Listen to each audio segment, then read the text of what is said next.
friend. Best friends? Aww. I feel a bit special. Haha, you other comedian fucks. I win comedy. Oh, fuck. Who the fuck is over the election? Oh, Jesus. At first I was like, woo, democracy.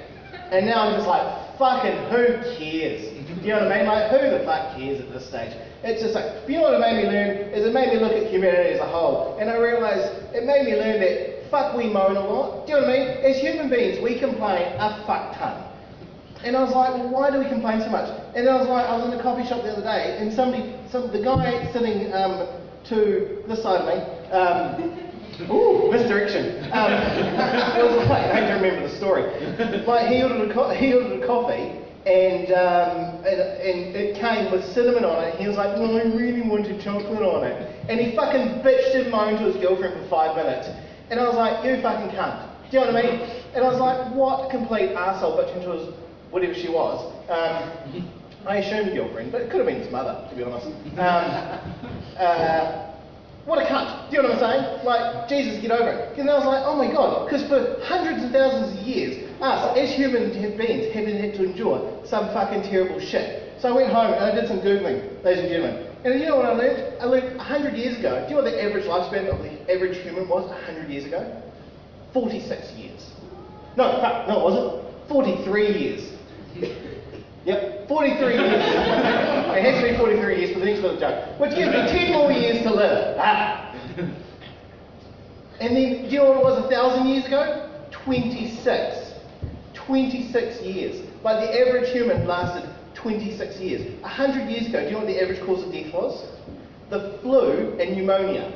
Like that was it. Everyone died of the flu and pneumonia because we had no insulation and medicine was shit. 1,000 years ago, you lived to 26 because medicine was even worse. Because you know what they had 1,000 years ago? The plague.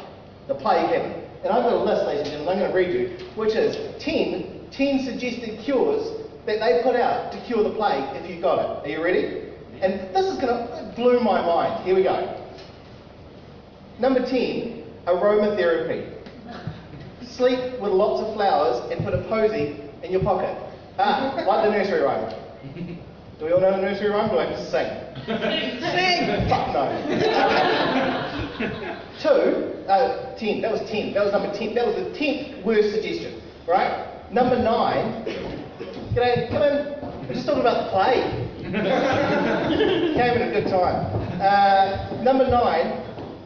Eat rotten treacle. Right? So they aged treacle for 12 years till it rotted. And then they're like, now have this. It'll make you better. Number 8, live in a sewer. They're like, how can we stop the plague? I know, we'll live in shit. People would literally live in the sewer because they thought it was airborne. And so they're like, if we live amongst all this shit, all the bad diseases will be like, we don't want to go down there, but you did. Number 7, let leeches suck you dry, which is essentially what my wife's done to my bank account. Which is why my bank account doesn't have the plague, it just doesn't have any money. Number 6, this is awesome. Eat a spoonful of crushed emeralds. Like they're like, if we eat emeralds, because they're so pretty, we'll be better. Nope. Number 5, wash yourself with urine. And if you didn't like that, number 4, smear yourself with poop. Can you imagine if 5 didn't work and you're like, I guess I have to go with the poop. Do you know what I mean? Because you're like, I'll smell better now. Here we go. These are my 3 favourite, and they're the last 3. Number 3, rub your wounds with a live chicken. Imagine the poor chicken. Imagine him, he's just sitting there plucking at worms, and suddenly someone picks him up, and they're just like, yeah, motherfucker, no more plague. I'm sure they had plague everywhere, but let's be honest, if you're going to molest a chicken, start at the good parts.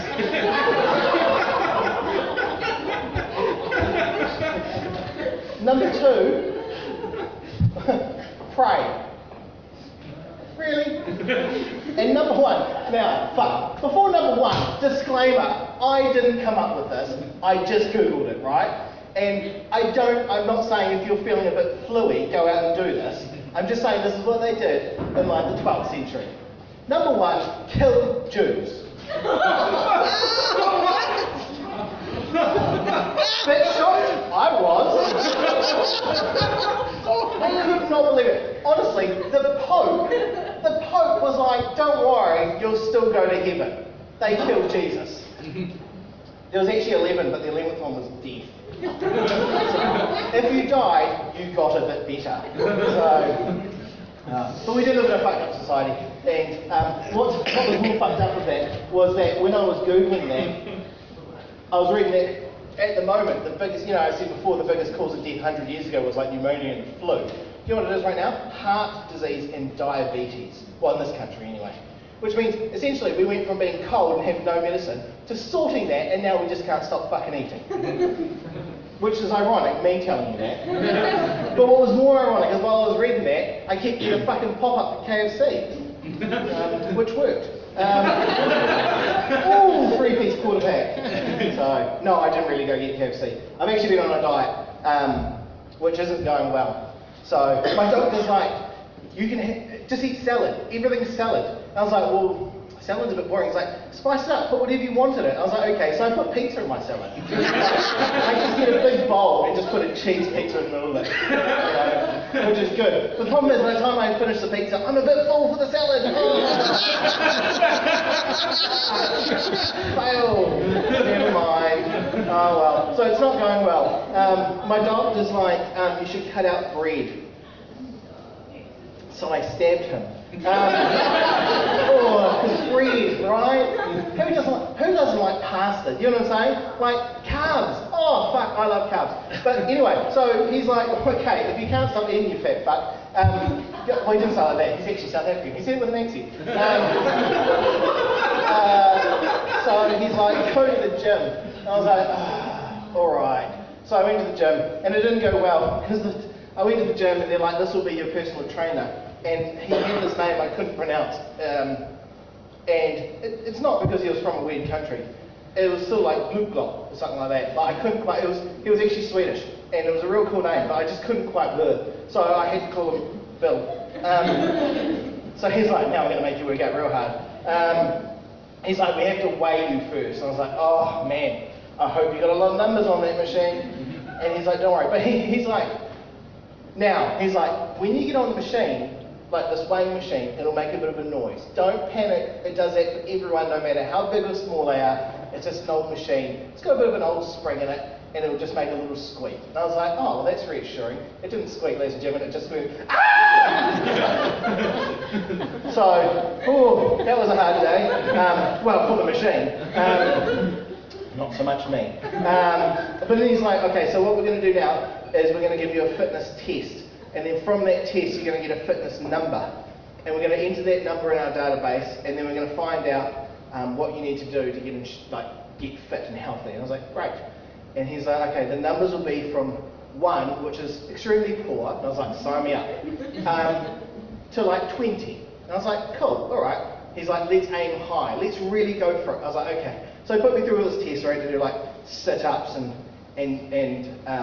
that didn't go well because I lay down and fell asleep. But you had to do like push-ups and other shit, like things I can't even name because I've never done them before, right? And so he's like, all right. And he took all the information back and he got his computer and he started typing. And he's typing away and he's like, I'm just going to run this again, this wee test in my computer. And I was like, okay. So he started typing away. And he's like, okay, well, we got your result, but we're going to send it to head office to get it checked. And I was like, why? He's like, it's a negative number. I was like, what does that mean? He's like, you owe fitness. So I left the gym and I've never gone back. I still owe the fitness. But good luck, Bacon. Ladies and gentlemen, thank you very much.